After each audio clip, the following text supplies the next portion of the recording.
Hello, everyone. Before last year's Halloween show, I warned you not to let your children watch. But you did anyway. Well, this year's episode is even worse. It's scarier, more violent, and I think they snuck in some bad language, too. So please, tuck in your children and... Well, if you didn't listen to me last time, you're not going to now.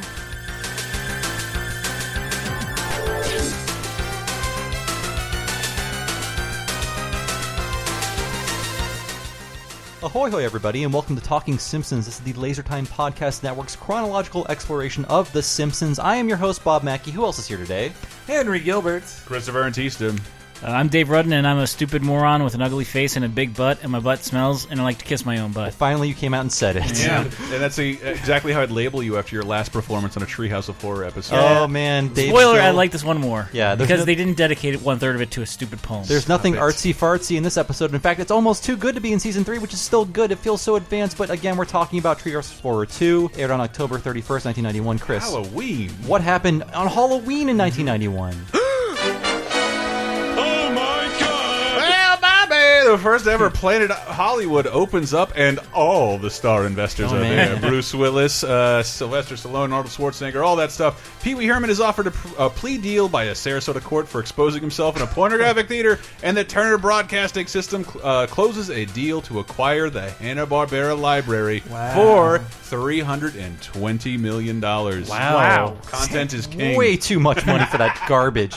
They got a good 10 years out of it. I guess and so. they got Space Ghost, which begat Adult Swim, so there. They got their money's worth. I mean, in '91, I'd say Scooby was worth that much. Scooby Yeah. and the Gang. Did you read about how a Hanna-Barbera cinematic universe is about to begin, starting with a Scooby-Doo animated movie? Called Agents of Scoob. Yep. This is all happening. Yes. Wait, before we get started, I want to get a quick plug out. Go Bobby, we were on a show, the It's Eric Nagel show a while back. Yeah, great Eric guy. Nagel, E-Rock Radio. He hosts the It's Eric Nagel show, coincidentally. XM Sirius, what is that, Sirius 206, XM That's good 103. SEO. He sent us some Simpsons gifts. What? Including a bucket. It's a bucket. Oh my a god. paint bucket of...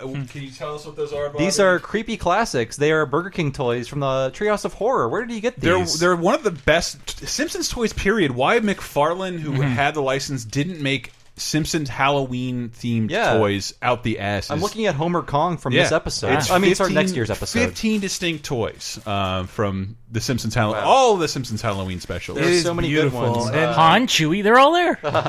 All my favorites. I'll pass this around. There's so many great things. Thanks so much, Eric. That's awesome. Yeah, I know that bucket is beautiful. Yeah, I gotta raid that after the show's done E-Rock recording. Radio, he should be on a future episode soon. And he also got some T-shirts that we would like to give away to you guys because they fall just out of our size range.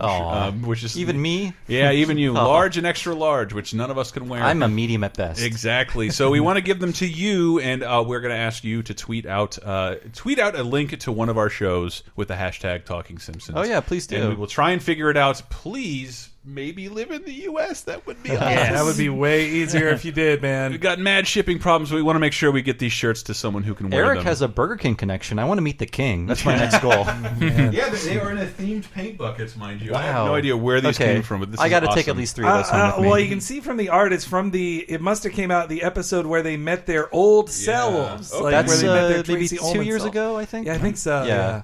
That was a nice little Halloween episode. I still check in on the Halloween ones. I know this show is often us hating on anything made after 1999, but There's still enough Twilight Zone episodes for them to... I know it can be a broken record, but the Simpsons Halloween of Horror from last year, an absolutely amazing Simpsons new Simpsons episode. Really was, I hope you watched it, Bobby. I shared it with you. You on sent it Google to me, Drive. and I did like it. Thank you. So I have a story to tell about this episode. Wow. It aired on Halloween. How great is that? How amazing that's is the that? other thing I wanted to mention, because we keep saying when we do this show, we gave the Christmas special out, even though it's behind it's for patrons only. Because we'll never, ever hit another holiday. Ever again. we were so lucky to hit Halloween on Halloween last year and Thanksgiving on Thanksgiving. And let's try and hit Christmas, and it'll never happen I think again. in like a certain number of years, it might align itself in some way. It has to. It will, like a bad leap year, but it might happen. But Well, it's going to be, 5 seasons until another Christmas episode appears, so...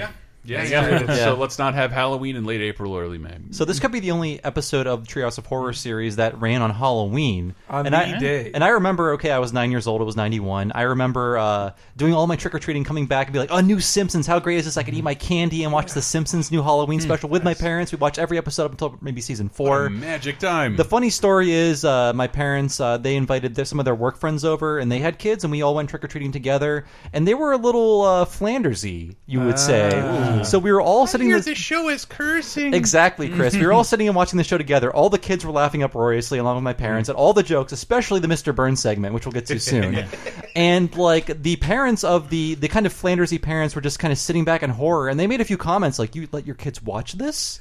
So immediately I knew my parents have to be cool. Like they were laughing at this, they were watching this with me, and they were letting me watch this. So I have cool parents. Thank you, Lord, for giving me cool parents. No, I remember this too. That I was going trick-or-treating. I was also 9 on that night, and that we were. I was in a rush. Like I like trick-or-treating, all right. I believe I was dressed as Robin. I think I was, but anyway, we were just like, we gotta end. Like it's gonna start soon. I remember like probably being the kind of like anxiety-ridden child I was, intensely telling my mom like, we gotta walk faster. It's gonna start. I can't miss the beginning. We won't even hit record. Will Dad hit record in time? Will he? Will he? I was 30 minutes ahead of time in front of the TV, waiting for this to air. See, wish I had this memory. I wanted to get all the candy I could before it started, but so I was doing it up to the last minute, and I think, now I think about it more, I bet I did miss the first part and didn't see it but then immediately watched it again on the tape. I think that's what happened to me. My parents might have been taping it. I don't have a good memory about anything else, but it's because this aired on Halloween that I associated with trick-or-treating and that family who didn't like it and just eating candy and watching it and laughing with my parents. In just 3 years, this will be pushed back to like mid-November because of baseball. It's the pre-Christmas episode, everybody. The only other episode that it's the 7th episode, too. It's so often the first or third. Yeah. There's only one other episode I can really attach to a specific date, and you'll hear that story on Lisa Beauty Queen next season 4. So you look great in that pageant. I love those pictures. I really fear we're going to talk for 90 minutes because there are so many jokes. This episode is again, season 3 is great. I think this is above par for season 3. This is beautiful. It's the writers unleashed. I thought all of these were like later. Me Treehouse too. Of Horror I totally skits, forgot. I think my mom had a good chuckle at Marge's thing of her accepting like, you were bad parents then, you're going to be bad parents this time. And she was really addressing the parents in the room with me, I think, who were like, oh no, what are we about to see? And that, like, as insane as things are in this episode and how, like, I'm guessing that the animation staff had to be to make some of these things, they do open and close the episode with recycled animation. They do. Yeah. And in the end, some pretty bad recycled animation. Though the season, I think it wasn't until the season 5 one when they really got violent. Like they kill the censor on the air? No, that's like season 9 when but no, I mean Ned's severed head. Oh, right.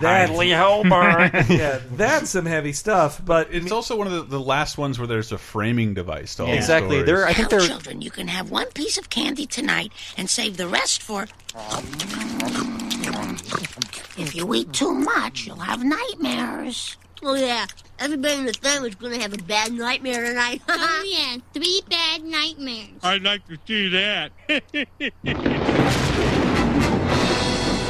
9 calamities. I'd like to see that. From the second annual Simpsons Christmas Halloween special, of which there are now 25. Yes. There is no treehouse. It's been abandoned from the second episode. No, it's kind of how like Resident Evil isn't even in residences anymore. No, it's you're globetrotting. But yeah, Chris, season 4 would have the Halloween party. Season 5 would have the night gallery parody, and then season 6 it's just like no framing device. Yeah. Well, what this is. Well, but it's different. I think it's different from an intro than a framing device because exactly, as in like all the Simpsons are having nightmares here. Yeah, it's contained within the context of a normal episode. I guess. Yeah, I love the night gallery intro so much, having never seen night gallery when I saw that episode. So the next year is like the last chance they have for like 20 years to actually like kind of dip their toes into what Halloween is like for kids and adults and all that.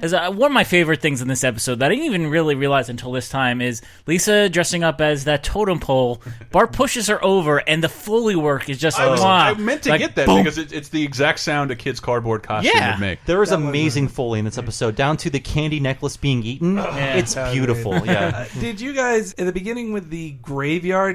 Cajun cooking isn't dead. Like I think it's more alive than ever. But some of these aren't even jokes. It's Bambi's mom Cajun cooking, Walt Disney, and Jim Morrison, who is undisputably dead. I think it's a joke about how people go to his grave and like fuck on it and stuff like that. I was trying to write down what was on the grave, Mr. Mojo Rising, and I'm like, I give up. This is this is all they're not stupid. jokes; they're actually like real statements by people. Did the first one have tombstones? No, this was the first Tombstone one. They get better with the Yes, Tombstone jokes that's the what I next was few years. Did they do the Halloween naming themes? Yeah, This is the first year they did it. That's what I Actually, thought. yeah. But I also like the Peanuts characters running by at the very opening, which episode directed by Jim Reardon, which I bet we talked about in a previous Reardon episode. But exactly, Jim Reardon's student film at Cal Arts was Bring Me the Head of Charlie Brown, which was an amazingly animated, hyper-violent Charlie Brown parody. It's on YouTube. Please watch it. It's great. Give it a watch. And Jim Reardon does the voices on it. You have to jump into the first episode. So good. Like I noticed how much Elston and I use this to describe companies bringing our wishes to life. Yeah, what is this thing? It is a monkey's paw dating back to Alal bin Abdallah. It has the power to grant wishes to its owner. Oh, yeah? How much? Sir, I must strongly advise you do not purchase this. Behind every wish lurks grave misfortune. I myself was once president of Algeria. Come on, pal. I don't want to hear your life story. Paw me. Monkey's paw. It's become shorthand for like when we say when you get a wish and it's granted the wrong way. The Transformers movies come to mind. Yes. And this is based on a Twilight Zone episode. Totally. It's not called The Monkey's Paw. That's actually a short story the episode is based on. A short story. By W.W. Jacobs from 1902. Oh, that guy. I love him. That's his URL. What's his name? He's www.jacobs.com. All right, we know he wrestled for W.W. Jacobs, but so there is a joke in here that Google failed me on. It's Lisa's T-shirt, barely legible in like 3 shots. It says her T-shirt says, "I kissed the Balmoulajude." I kissed the Balmoulajude. Yeah. If you know what that is, let me know. I think it's a parody of the Blarney Stone, but I don't know what the Balmoulajude is. Google gave me nothing. I was going to try and look up where he said the monkey's paw was from, but I'm pretty sure it's gibberish. Yeah. But I don't know Morocco that well either. But the Algeria I do. thing, Let me speak for a second. you know Morocco Mole very well. I do. But, in Casablanca, and that is it. Our commenters have bailed us out before, so please bail me out of this. What is that thing that's on Lisa's shirt? You can barely read it. I feel like it could be like even a typo, but Jesus, I don't know what that is. It's bothering me. I also, the joke about Princess Grace, he's talking about Princess Grace Kelly, the 50s movie star who quit film in 26 to marry the Prince of Monaco. One of the most beautiful starlets. That's way too cultured a joke for Homer to make. But again, it wasn't in 1990 from an old person's perspective. And it's also not canon because it's a Halloween thing. But actually, my quote of the episode happened before they even reached the monkey paw dealer, where the yogi, he kind of like ties himself into crazy knots and I can do that, but I don't want to. I can do that, but I don't want to. I say that so many times when definitely say it a lot. When people do like extraordinary things on TV, I just say I can do that, but I don't want to. I think of that quite often, though. I also feel like they've done this joke 8 million times, but that shop right over there. Oh no, wait, it was over there. I'll be sorry. I do like the customs officer like searching Homer. You must pay a fine of $2 American. I was happy to get that reference. Yeah, now. I only get it now. I don't. Midnight Express. That's what it is. Okay, I thought so. And the music too. Yeah, is that cued me in. Midnight which Express you know, is... more famously parodied in The Cable Guy. Oh, Billy. Oh, right. Yeah, that is Billy masturbating to his girlfriend's tits after being trapped in a Turkish jail. Midnight Express is a fucked up movie, man. Well, there's like 7 movies like that, by the way. Broke Down Palace. But this is specifically about a dude who gets arrested for drugs in a place where, like, oh, this is bad jail. This isn't American jail. This is really bad jail. There's a Tiny Toons episode that references Midnight Express. I'm horrified now. And of course, it involves a lot of sexual assault, but also makes sure to let you know that as a white man, you are better than the people who run it. Oh, well, thank God. I don't think that's the point of the film. Is just that he yells at them and says, "You're all pigs. You're just animals." Like, he fucking does that. But like, the idea that like the reason why you take those risks involving drugs because you know what your jail time will look like as a white dude. And then you're in another country and like all bets are off and nothing you thought of applies and you will go to jail for 45 years. That is true. So then when they get back, they got the monkey's paw. And that new pacifier joke, I wasn't into that joke. Yeah, like I have it written down. Let me see if I can get it. It's only funny if you don't know it.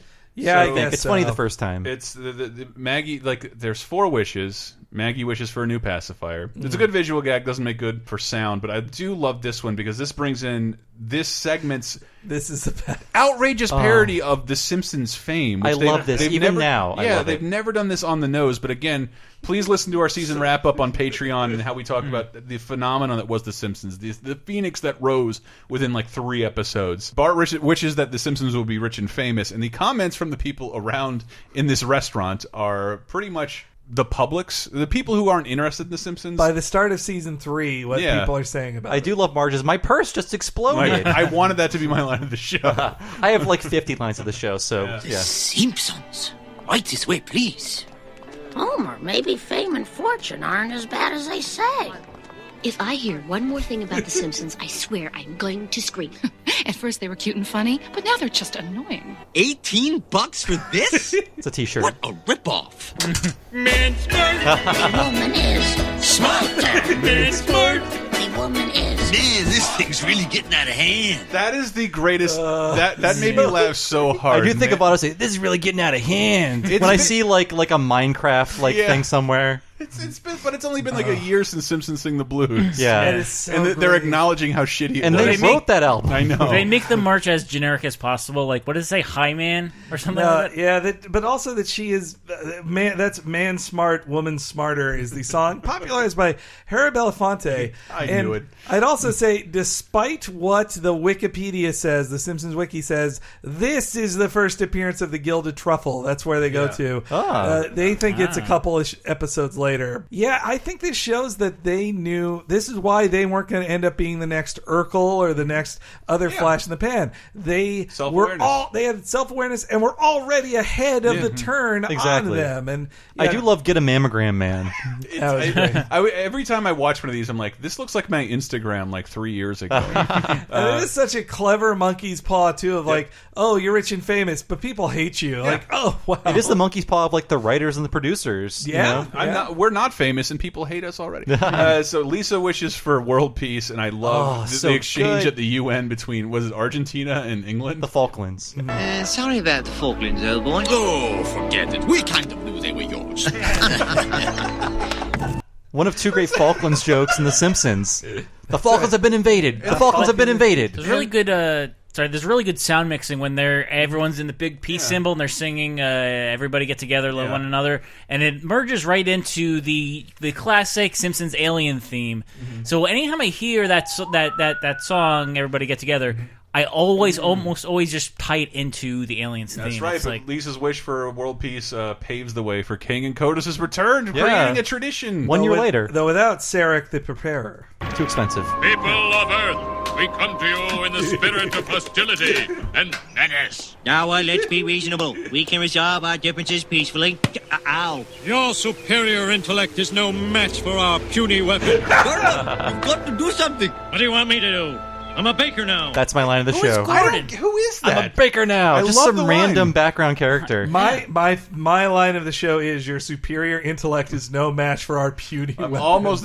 That's my line of the segment, to be fair. Sadly, I am arbiter of line of the show because these all count. Okay. And they should all get the jingle. He's got a board with a nail in it. And again, this is all the Simpsons' fault, according to the townspeople of Springfield or the world. This is all the Simpsons' fault. Before I was just bored with their antics and their merchandise. Now I wish they were dead. Oh, it's so great. God damn it! This is gonna be such a long episode, but It damn really it, is. But it's a Treehouse of Horror. Like I watch these every Halloween now because I bought a bunch. Like it's Amazon Video, the streaming service doesn't have.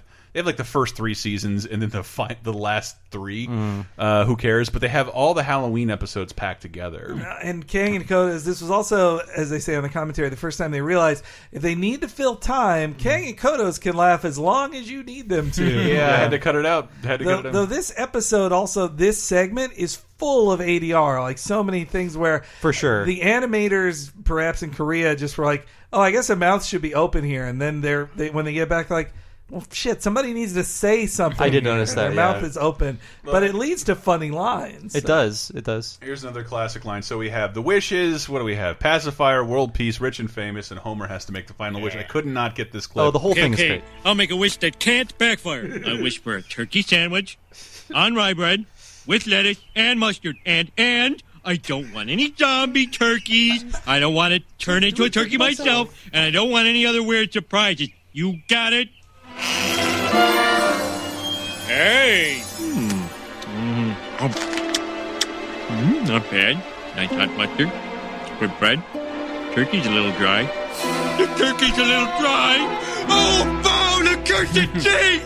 What demon from the depths of hell created me?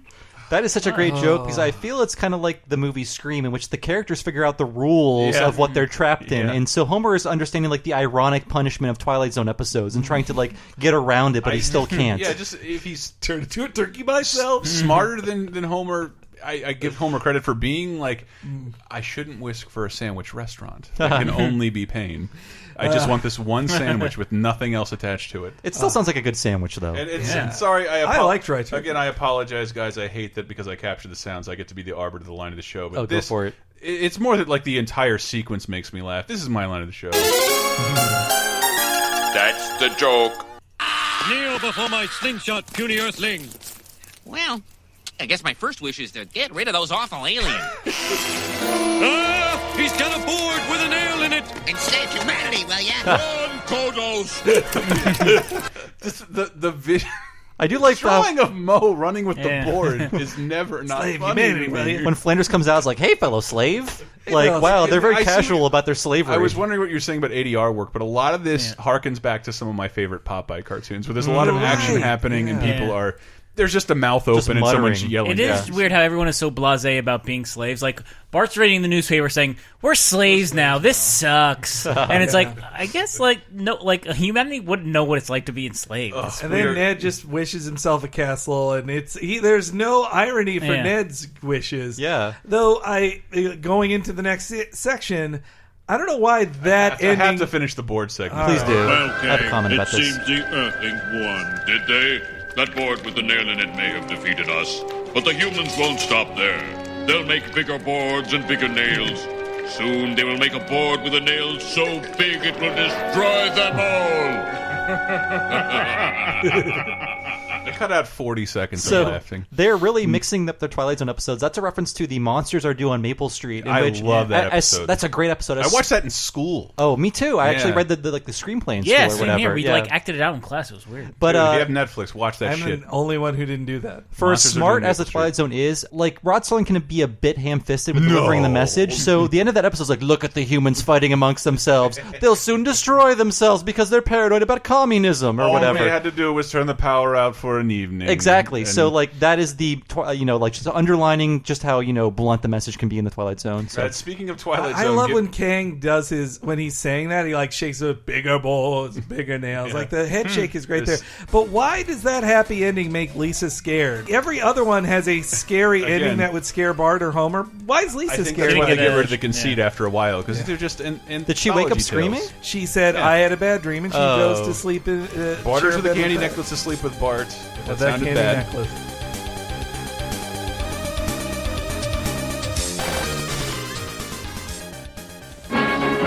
The Simpsons will be right back.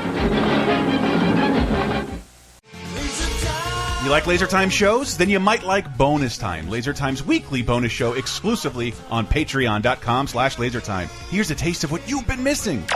Man, we all get cut in April. Is that just when companies are like, we did our taxes, we don't want people anymore? Which I have not even done yet, and I'm terrified. I can't wait to see how that goes. We'll see where I end up on that. Like, whether I end up with a gun in my mouth at the end of this week or not depends on how that goes. Man, do you got money for a gun? Shit. Yeah. I mean, there's always... you left-leaning I have hippie to stab myself? I have to fucking Elliott Smith myself? I can do that. Can you stab yourself with that Uncharted 2 limited edition? Do you still have that? Yeah, you could sell that and pay your bills. File down that hoverboard and make the ultimate statement.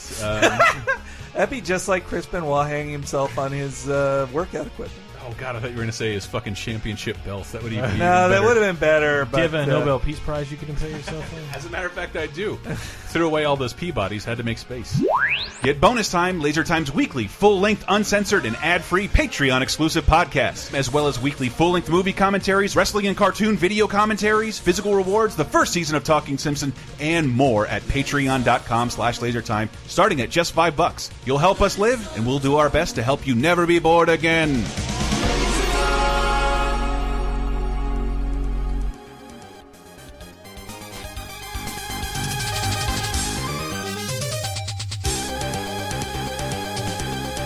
I wanted to segue from Twilight Zone into the Rod Serling. It couldn't be more on the nose. Almost every one of these Simpsons Halloween specials have been Twilight Zone parodies. Presented for your consideration, Springfield, an average little town with a not-so-average monster. The people of Springfield have to make sure they think happy thoughts and say happy things, because this particular monster can read minds, and if displeased, can turn people into grotesque walking terrors. And did I mention that the monster is a 10-year-old boy? Quite a twist, huh? God damn it. God damn, that's so cool. So this is a parody of It's a Good Life, a Twilight Zone episode, one of the best. You've probably seen it. If not, please see it. It's legitimately scary because it is about a little boy torturing 5 people in a house, and it's inferred that they are the last people on Earth, essentially. It's kind of like the short story I Have No Mouth and I Must Scream, where one malevolent character is torturing people because that's all that he has left. But it's really about the terror of amorality. It's like, what if a child with no developed sense of morals has ultimate power, and it's just horrifying. So this was done both on the show and in the movie. I was going to featured... say, if you don't know what the reference material is, I don't want to ever hear from you again. And Nancy Cartwright is in the movie. Yeah, you have to know about it. Please do. On the episode Bill of the Mumy show, is the kid Bill in the original Mumy one of Lost in Space, and he is in the segment in the 1983 movie. Mm-hmm. But yeah, pertaining to this show, Nancy Cartwright is one of the characters who's being tortured by the boy with ultimate She's power. like a teenage daughter, I think. It's directed by... I feel like they must have cast her because they knew she was doing cartoon voices, because she gets trapped in a cartoon. She gets sent into the TV. Joe Dante's version of this for the movie is to infuse it with Looney Tunes. And it's Joe Dante showing that all he wants to do is Looney Tunes stuff. Sorry, I don't mean to get off track, but I love Joe Dante. Well, then a year later, he did Gremlins. He did Gremlins, and he eventually did Looney Tunes Back in Action. And don't worry, this is better Looney Tunes movie than Space Jam. Don't worry, this is the segment of the Twilight Zone movie where nobody died. So the Twilight Zone stuff is good, but it's like Rod Serling is just too on the nose. I feel like they didn't do that with future Twilight. We just had that argument with Brett over Citizen Kane. Think about what was on television at the time. This is fucking mind blowing, and it's still great. And he's only really black and white. He only really shows up at the beginning and the end to sort of like underline things like, "What if this happened? Wouldn't that be weird?" And he's like, "Wow, that sure happened." A lot in the first 3 seasons. They force him on camera, and he's like, "I'll do it, but only if I can smoke." I love the pop when Bart does the pop sound effect when he uses his powers is great. And oh, good! The curtains are on fire. It's good that you made that awful thing, Bart. It's real good. The way this is Shudder, like awful. So thing, great. Bart. This should have been my line of the show because good. Yeah, I just love that. It's good that Bart did that. That's great. But the one where Miss Krabappel knows instinctually she has to change the results. How she grades a test based on Bart's answers on it. Well, class, the history of our country has been changed again to correspond with Bart's answers on yesterday's test. America was now discovered in 1942 by some guy, and our country isn't called America anymore. It's Bonerland. I like the contempt in her voice, like Bonerland. It's the best read of the word boner I've ever heard. Yeah, thanks, Marshall Wallace, R.I.P. So there's 2 jokes in a row here that don't. If I must be overly analytical about it, I will. Bart but wouldn't like Skinner singing. Okay, one, why would Bart be pleased that Skinner is singing that song? I feel like he'd want him to debase himself more. 2. So when he calls Mo, Mo does get mad, but is Mo saying the stuff because he knows? Is he all just doing that because he knows Bart even wants him to be mad about it? I think so. Yeah. I don't know what you're talking about. Mo's Tavern. Hold on, I'll check. Hey, everybody. I'm a stupid moron with an ugly face and a big butt, and my butt smells, and I like to kiss my own butt. Wait a minute. That to me makes the joke funnier. The wait a minute. I think even in this universe, Mo is still clueless, even though it's happening every day, and he kind of knows why he's doing it. You know, the only weird thing is that this is included in the best of 138 spectacular as canon. That bothered me more. But it's like, no, don't show it in the thing. That's a non-canonical phone call. I had forgotten about it by the time that aired, and so that makes a clip show with the greatest joke of all time in it. If you've forgotten this happened, and that wait a minute really adds a lot because it's inferred that like Mo has done this a lot before, but he's still like again too stupid to understand it's Bart. It's the game. I love the mumbling of happy thoughts. And I then had noticed that before. Weirdly, the mumbling of happy. Yeah, because thoughts? I guess I was so like transpo like I was so focused on that great joke that Mo says that like I forgot that. In the defense of the writers, I love this Twilight Zone episode. I love the segment in the film. It is basically a play that takes place in one portion. Like, it allows, it's like a bottle episode. Yeah, almost. It allows the Simpsons to bring all of Springfield into Bart being the Bill Mumy character. And then the Homer football thing is also one of the greatest moments in the show ever. I love this. I want to watch Krusty. Shut up, boy. If they make this field goal, I win $50. The kick is up. It's looking good. The ball is turning into a fat ball guy. And it's no good. And you know what we say every time something strange happens? It's good that Bart did that. It's very good. The only thing I love more than a blue-collar Hank Azaria worker doing Charles Bronson impressions is Harry Shearer doing sportscaster. Yeah, and that it's a good thing is right from the Twilight Zone episode where a bunch of very stagey actors like, it's good you did that, son. It's real, Why real is good. Homer so like obsessed about $50 when he's the father of the most powerful being in the universe? But just Homer. Well, Homer's so stupid he doesn't know to not be nice. Just the way he's yelling, ah! And then that goes right into more great Dan acting of the exhausted Krusty. It's just like, who won't let me stop? That is definitely Brad Bird. I mean, we saw a similar scene in Like Father, Like Clown. Yeah, where he's just downtrodden and just like, just going torn through the apart. motions. So I like that the conceit of the episode they're having a nightmare. It ends with Homer reconciling with Bart, getting his body back, and them hugging and him waking up screaming. Did we get to the Jack in the Box thing though? So him turning Homer into the Jack in the Box is what happens to the father in the original Twilight It's Zone sort of like as well. the last thing that happens, like the last horrifying thing, and the guy does not live. He just turns into a horrifying abomination. It's like, oh my god! It's not a talking head on the top of a Jack in the Box. But then the thing takes the turn. They go to Marvin Monroe, which is feels like late Marvin Monroe because he could be one of his very last appearances. And then it turns into a commercial that I forgot about too. Yes. But you shared with us ahead of the thing. It is a 1967 anti-smoking PSA called "Like Father, Like Son," where it's a father and son doing a bunch of things together, and the father starts smoking, and the kid takes a cigarette out of the package, and it's like father, like son. Think about it, won't you? That's a joke they made on MST3K like 500 times. That's where it comes from. I never because Henry showed that to me after you sent it, and I wish this worked better in audio because this is such a spot-on parody. Exactly. Yeah, but I'm glad we're letting people know that this is a parody of a commercial that you've never seen. If you want to watch it, look up 1967 anti-smoking PSA. It'll be the Like Father, Like Son one. Yeah. So I also did love the lines like, "I'm not nodding, it's just air conditioning." Yeah. And also, maybe even love him. I know I wanted to capture it, but it's so visual at this point. It is very visual. That's the point. I love this because this is all of a sudden this Halloween episode becomes the perfect cartoon. And The Simpsons isn't always a great cartoon. It's a great show. It's very funny, but it doesn't. Especially now, does not use animation to its benefit at all. And this is.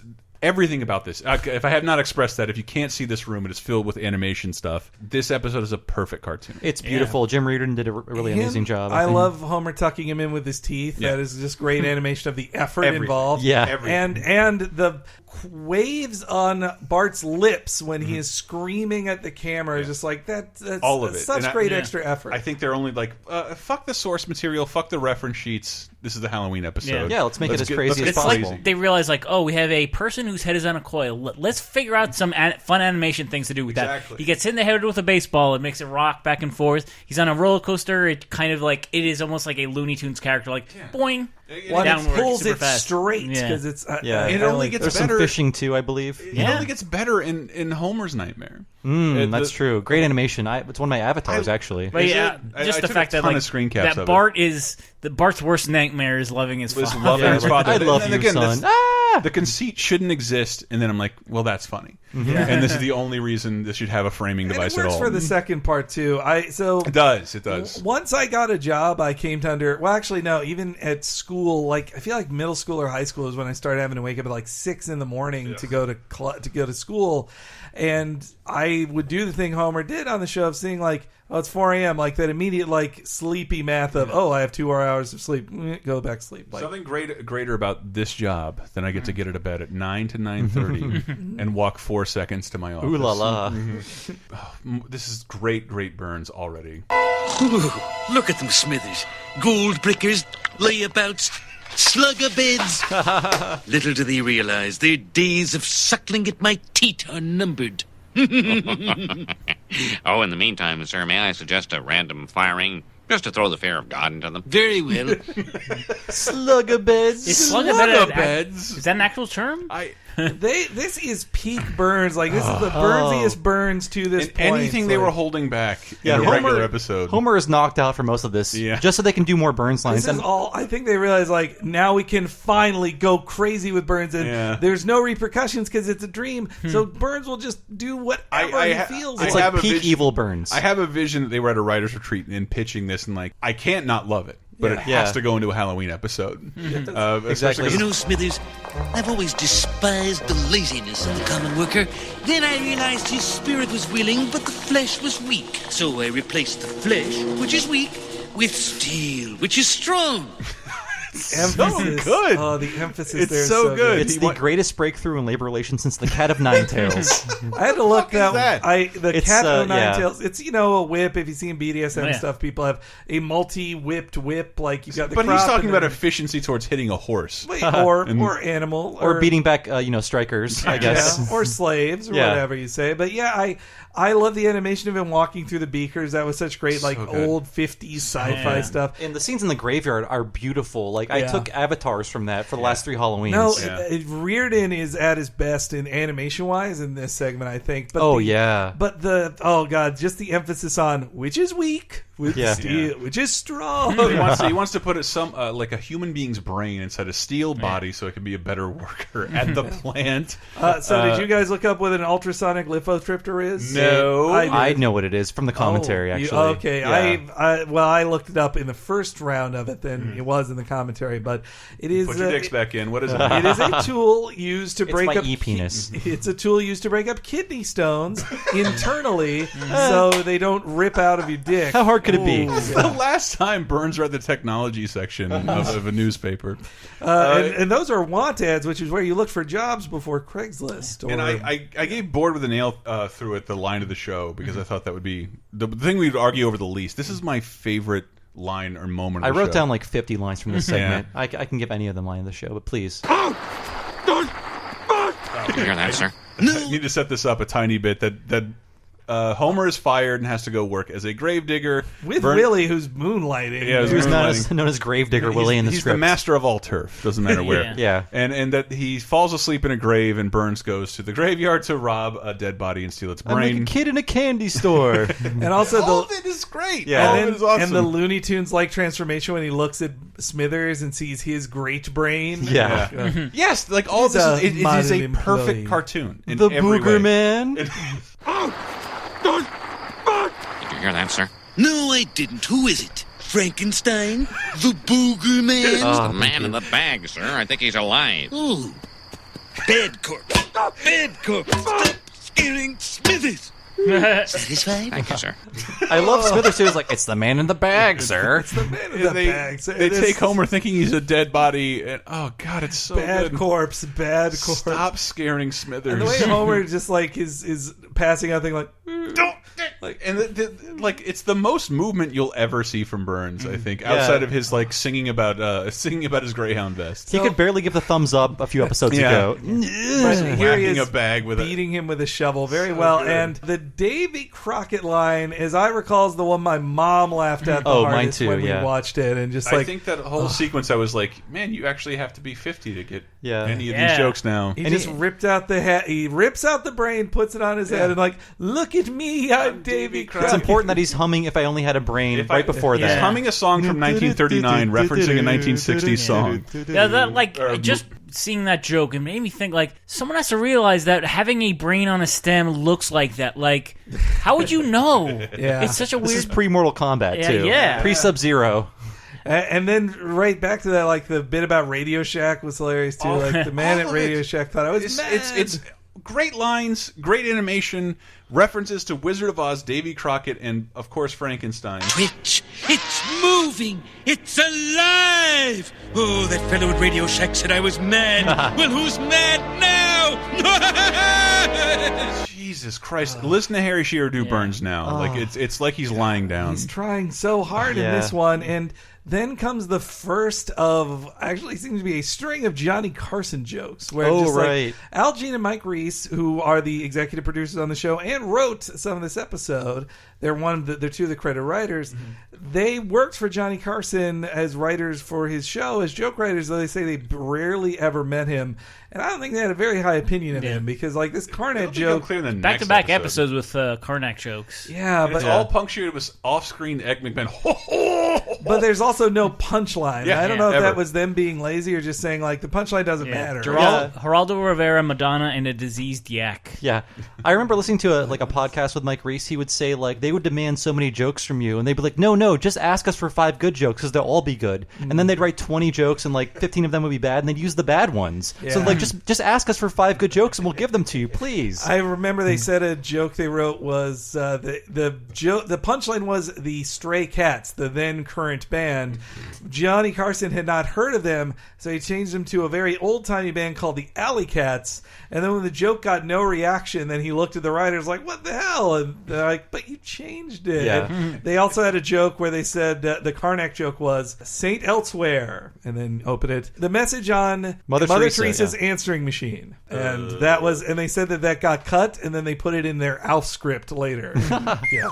I think Alf played a Karnak-style character at some point. I remember. I think so. Yeah. But Johnny Carson technically still on TV at this point. Yeah, he only on TV was for one more year. Yeah, just another year. I think he was like the Leno joke we all told at the time. Like he's not funny anymore. Why do people care about him? I didn't remember it like that just because I don't remember hearing people talking shit about Johnny Carson. Obviously, I'm 11 or 10. I remember like my grandma saying, "Oh, he used to be funny." Like, oh, really? in the Your 60s. Grandma was that critical.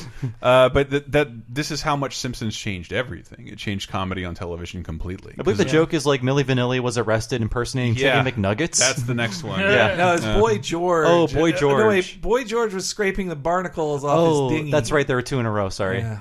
I just can't believe there's this much. But the episode ends. Homer wakes up. Well, wait. Sorry. Homer's brain gets put inside the metal body, and it's still incredibly lazy. It's just a shitty larger made a worker. lazy robot. Yeah. And they give up on it. I love the lines first, like, "Oh come on, it's 11:45," and then also so good. And also that it didn't kill Homer. Like, I guess I owe you a Coke.